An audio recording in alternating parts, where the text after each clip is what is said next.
Oke cuy, Assalamualaikum warahmatullahi wabarakatuh. Kita ketemu lagi ya di channel YouTube saya, Sanjaya Motovlog. Apa kabar buat teman-teman semua? Semoga teman-teman semua sehat selalu, sukses selalu, serta dipermudahkan segala urusannya ya. Terima kasih buat teman-teman semua yang udah mau klik channel ini. Di video kali ini saya mau ngebahas tentang dunia permodifikasian lagi nih cuy. Aduh, dunia modifikasi mulu bang. Sedon apa sih motor lu dibahas mulu perasaan. Ya nggak apa-apa ya cuy. Kita di sini sharing aja nih. Khususnya buat temen-temen yang suka modifikasi, suka otomotif, suka dunia permotoran, cocok nih nonton channel Sanjaya Motovlog. Di channel ini juga saya ngebahas tentang dunia healing, traveling, dunia pariwisata. Bisa kunjungin lah semuanya, ada di beranda YouTube saya cuy. Di video kali ini saya mau ngebahas tentang proses pemasangan Upside-Down nih cuy. Jadi buat teman-teman yang motornya sama kayak punya saya nih, R15 V2, yang shocknya masih teleskopik, yang mau upgrade ke Upside-Down, cocok nih nonton video ini nih. Karena video ini saya ngebahas tentang proses pemasangan Upside-Down-nya cuy. Jadi motor saya ini R15 V2 tahun 2015 cuy. Shock bawaan orinya atau bawaan dari pabrik itu kan, motor R15 V2 itu kan masih pakai shock teleskopik ya cuy. Jadi di motor saya ini saya udah upgrade ke USD.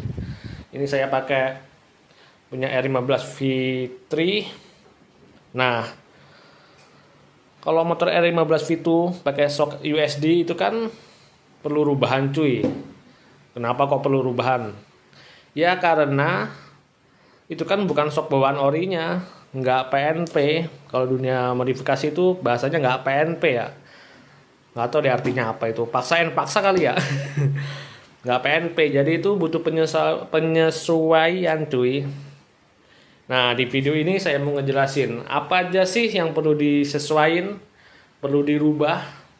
Ada yang dicowak enggak gitu kan. Teman-teman juga kemana ada yang nanya tuh, bang itu dicowak enggak itu bang pakai USD, apa aja sih bang yang perlu dirubah atau dirombak gitu kan, yang perlu disesuaikan. Nah di video kali ini saya mau ngebahas satu persatu cuy. Jadi sebelumnya saya mau sedikit cerita ya. Ini saya beli shock USD, itu saya pasangnya di bengkel Seisoku Kobayashi Garage cuy. Ada yang tahu lokasinya di mana? Mungkin anak-anak Jakarta Pusat tahu itu cuy. Itu bengkel Seisoku Kobayashi Garage itu lokasinya di Cempaka Putih, Jakarta Pusat cuy. Ini nama tokonya. Teman-teman bisa searching di Google ataupun cari di IG Seisoku Kobayashi Garage. Ada Google Map-nya juga tuh, di Google Map Seisoku Kobayashi Garage. Mungkin buat teman-teman yang tinggal di sekitar Jabodetabek yang mau pasang USD bisa berkunjung ke sini nih, ataupun yang mau beli part-part modifikasi, mau pasang ban-ban gambot, pelek-pelek gambot, ataupun yang perlu pemasangan yang nggak PNP, di sini tempatnya cuy. Ini saya sepil sedikit tokonya, jadi biar teman-teman nggak penasaran masang USD itu di mana sih bang, yang rapi, yang persisi, ataupun yang maksimal banget. Ini saya pasangnya di Seisoku Kobayashi Garage cuy. Jadi yang saya perhatiin itu yang pertama di bagian komstir cuy. Di bagian komstir, ini di bagian komstir itu ada ubahan cuy. Jadi kalau saya lihat itu dari penampakan ataupun tampilan komstir sebelumnya pas masih pakai shock orient teleskopiknya itu beda cuy sama udah masang USD. Jadi saya kurang tahu juga sih itu diapain. Yang penting saya terima bersih aja cuy, motor jadi maksimal. Jadi tampilan komstirnya itu beda cuy sama bawaan orinya shock teleskopik itu cuy. Nggak tahu diapain, soalnya itu motor saya tinggal juga cuy 1 mingguan. Wah 1 minggu lama banget bang. Ya soalnya biar abangnya ngerjainnya juga tenang dong, nggak diburu-buru, biar hasilnya maksimal, hasilnya persisi, dan tentunya dipakainya jos gandos nyaman cuy. Oke, yang pertama itu di bagian komstirnya cuy ya. Di bagian komstirnya ini butuh penyesuaian, tampilannya juga beda. Sama di bagian dashboard. Di bagian dashboard ini kalau teman-teman yang tahu modifikasi pasti tahu lah. Bagian dashboard V2 ini kalau pasang USD pasti perlu dicoak. Kenapa sih kok dicoak? Ada yang tahu teman-teman? Coakannya lumayan gede lah, tapi nggak kelihatan dicoak sih cuy. Teman-teman ada yang tahu kenapa kok harus dicoak? Ayo, ada yang tahu? Aduh, ini rada berat cuy. Soalnya semalam motor saya habis dicuci, jadi banyak lengket banget itu sama lantai. Sama ini juga pakai pedok, jadi dibelokinnya rada berat cuy. Ada yang tahu kenapa kok dicoak? Karena diameter USD itu lebih besar cuy daripada shock orinya R15 V2 itu teleskopik. Jadi perlu dicoak. Jadi perbandingannya itu kalau shock R15 V2 itu segini ya. Lebarnya itu cuy. Ini pakai jari aja ya biar teman-teman paham. Shock R15 V2 itu lebarnya segini. Ini yang orinya ya. Tapi kalau shock USD itu lebih lebar sedikit cuy, segini. Makanya dashboardnya perlu dicoak. Soalnya kalau nggak dicoak itu nanti mentok. Nah, jadi perlu dicoak cuy. Bagian depan sini juga dicoak. Jadi kalau belok biar nggak mentok tuh. Mana sih? Nah tuh, coak dikit kan. Jadi biar nggak mentok. Tapi aman kok cuy, nggak apa-apa. Nggak kelihatan juga coakannya. Ya kali kan udah beli Upsidon lumayan mahal. Pas dipasang mentok dashboardnya. Terus nggak mau dicoak ya gimana? Nggak bisa dipasang dong. Jadi nggak apa-apa lah dicoak dikit kan. Nggak kelihatan juga. Dashboard atas sama dashboard bawahnya juga dicoak cuy. Tuh di sininya nih. Aduh ngeblur ya. Ding ya. Di sini dicoak cuy biar nggak mentok kalau belok. Kiri kanan dicoak. Tapi nggak apa-apa lah, aman cuy, nggak kelihatan juga. Yang penting hasilnya maksimal, asik. Soalnya motor-motor sport sekarang itu tahun-tahun sekarang ini udah pakai Upsidon semua cuy. Jadi di motor saya R15 V2 tahun 2015 ini nggak mau ketinggalan zaman dong, biar nggak kalah muda sama yang motor-motor sekarang ini.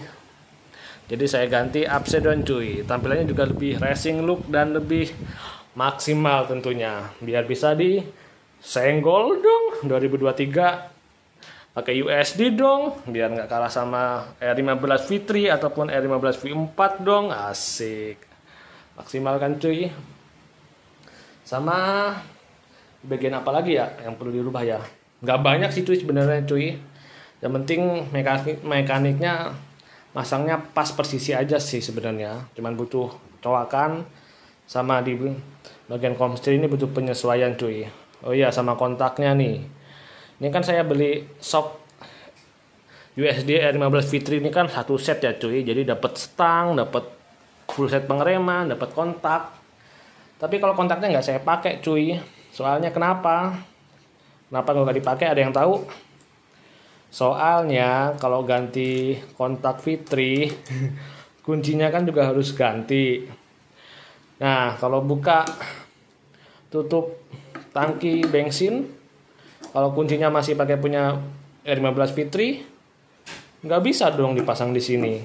Jadi kalau buka kunci tangki harus diganti juga dong lubang lubang kuncinya ini kan ribet.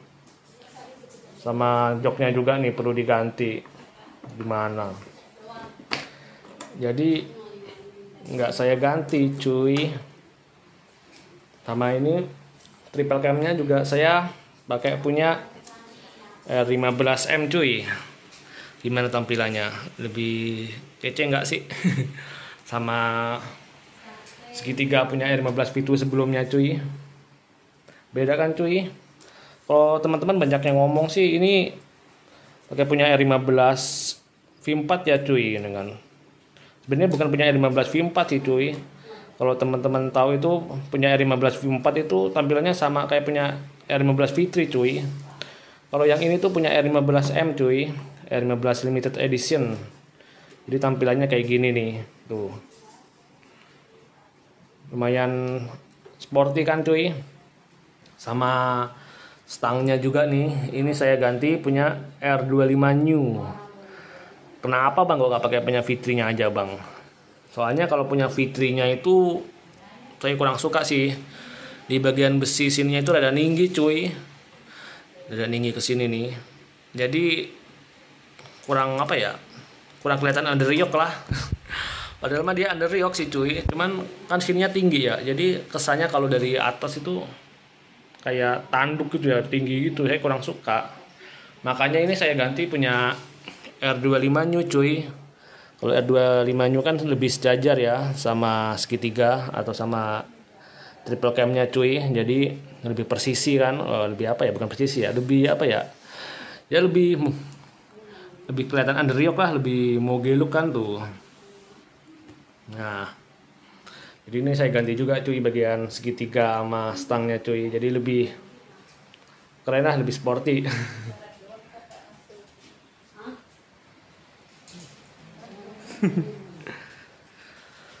Sama di sininya nih. Ini di sininya kok gelap ya? Sama di sininya nih cuy. Di sininya juga rada mepet cuy. Soalnya ini dashboard R15 V2 tuh rada tinggi bagian sininya nih. Jadi di sininya rada mepet cuy.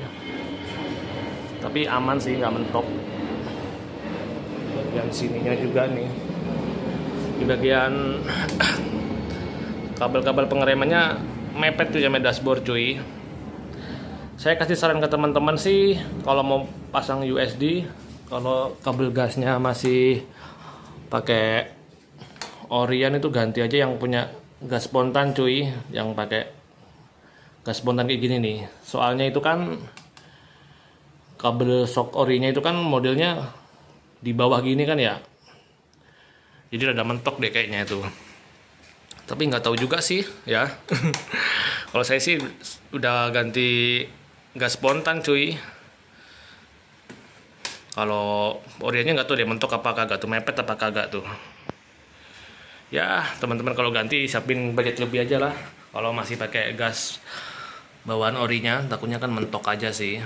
Jadi ganti gas spontan aja cuy, biar lebih aman. Soalnya jaraknya mepet banget cuy. Tuh, satu jari doang tuh.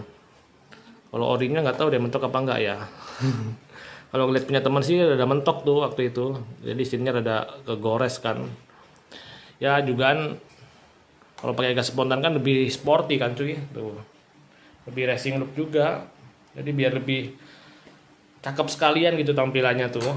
Masa ya nggak pengen sih pakai gas spontan. Di bagian atasnya yang perlu dirubah kayaknya cuma itu aja sih, nggak banyak sih tuh sebenarnya yang dirubah cuy. Cuman nyesuaiin komstir, coak dashboard, itu aja sih. Ya ini tampilannya udah saya ganti aja cuy, jadi rada beda kan. Kalau punya V3 itu emang rada-rada apa ya, ya terlalu pasaran kali ya kelihatannya tuh, tampilannya kayak gitu-gitu aja. Cuma selera sih. Kalau saya sih lebih suka yang R15M cuy, triple camnya. Sama stangnya R25 nih kan, R25 New. Sama di bagian bawah sih cuy. Di bagian bos-bosannya ini nih. Ini bos-bosannya ini di apa ya? Diakalin juga sih. Soalnya itu kan ya tadi kayak saya ceritain, kalau shock R15 V itu kan diameternya lebarnya contohnya segini, kalau V3 kan segini. Nah, jadi ini pakai as rodanya juga pakai punya V3 cuy. Jadi rada panjang Sedangkan pelek R15V2 itu kan diameternya kan bos-bosannya kan pendek ya. Jadi as rodanya itu lebih kelihatan panjang cuy di sininya nih. Makanya ini perlu diakalin ya, dibubut ya. Biasanya sih kalau yang masang USD itu ada yang bilang diganjel ring apa gimana, cuman kalau saya sih ini nggak diganjel ring ya kayaknya, pokoknya dibubut lah sama dia, jadi biar lebih presisi, lebih rapi, biar nggak oblak juga cuy. Udah saya pakai buat perjalanan terjal, buat cornering, stabil banget sih. Soalnya sebelumnya juga ada yang ngomong, aduh ribet kalau pakai USD mah, perlu ganjel ring lah, bos-bosannya ada ribet lah. Kalau mau maksimal ganti pelek punya Fitri lah biar presisi lah. Cuman alhamdulillah saya pasang ke Seisoku Kobayaga Garage sih aman cuy. Tuh, lebih rapi juga kan. Gak perlu ganjel-ganjel ring, gak perlu ganti pelek Fitri lah biar presisi lah. Jadi tampilannya kurang lebih kayak gini lah. Di sini perlu ada ubahan cuy. Soalnya kan ya saya jelasin tadi dia pakai jalur as Fitri lebih panjang. Sedangkan velg V2 itu kan pendek, jadi bagian sumbu roda sininya kelihatan cuy. Kalau nggak diganjel kan oblak tuh. Makanya perlu diakalin supaya nggak oblak kan. Nah, ini udah terbukti, udah terbukti sama saya buat jalan terjal, buat jalan berliku-liku, buat cornering tetap aman cuy. Kayak gini tampilannya kurang lebih cuy. Sama bottom sininya juga saya sedikit akalin buat masang bracket kaliper RCB nya cuy. Tuh, jadi ada tambahan sama bracket air scope nya juga nih. Makanya kan proses pemasangannya lama kan, seminggu itu, soalnya bikin kayak beginian juga cuy. Tuh, ini juga double disc. Kita pindah ke sisi kirinya yuk. Tuh, jadi bottom kirinya sini harus apa ya? Ya karena saya double disc ya. Jadi harus bikin bracket lagi cuy. Sekalian bikin bracket buat air scope-nya kan. Jadi biar tampilannya tuh lebih sporty. Ya makanya saya proses pemasangannya lama cuy. Yang pasti kalau pasang USD itu tampilan lebih garang lah cuy, lebih moge look, lebih sporty kan tuh. Jadi apa aja ya yang perlu dirubah ya sebenarnya? Nggak banyak sih cuy. Tadi itu cuman komstir, ini perlu ada ubahan, sama colak dashboard, sama ini sih bos-bosan as rodanya itu perlu penyesuaian lah. Saya sih kurang tahu ya, soalnya kan saya nggak ngeliat langsung proses pemasangannya.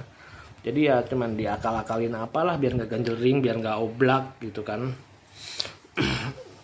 Kalau mau tahu jelas ya japri langsung aja tuh ke IG-nya Seisoku Kobayaga Garage cuy, tanya-tanya langsung aja. Ini saya cuman sharing-sharing aja saya ke teman-teman proses pemasangannya gimana. Kalau masalah nyaman enggaknya kita bahas di video berikutnya aja ya. Nanti rencananya saya mau bikin video pas riding, saya sambil ngejelasin ke teman-teman semua tentang nyaman nggak sih pakai USD bang? Asik. Lebih enak mana sih pakai shock ori teleskopiknya apa pakai USD? Nanti kita bikin video selanjutnya ya cuy. Mungkin video ini ya cuma ngebahas proses pemasangannya aja lah. Yang perlu diubah, yang perlu disesuaikan, yang perlu dirombak bagian mananya. Bagian itu aja sih. Ya terima kasih lah yang buat udah mau nonton video ini. Semoga menambah wawasan. Yang pasti pakai USD itu lebih sangar, lebih gambot, dan tentunya lebih sporty, lebih kelihatan motor muda, nggak kalah sama motor-motor tahun sekarang ini yang ganteng-ganteng dari lahir. Oke cuy, masalah kenyamanan kita bahas di video selanjutnya ya. Kita riding sambil ngejelasin nyaman nggak sih pakai USD, enakan teleskopik apa USD, dan yang pasti tetap semangat buat teman-teman semua. Mungkin cukup sekian video kali ini. Terima kasih yang udah mau nonton sampai selesai, sampai habis. Sampai jumpa di video saya selanjutnya. Assalamualaikum warahmatullahi wabarakatuh. Thank you.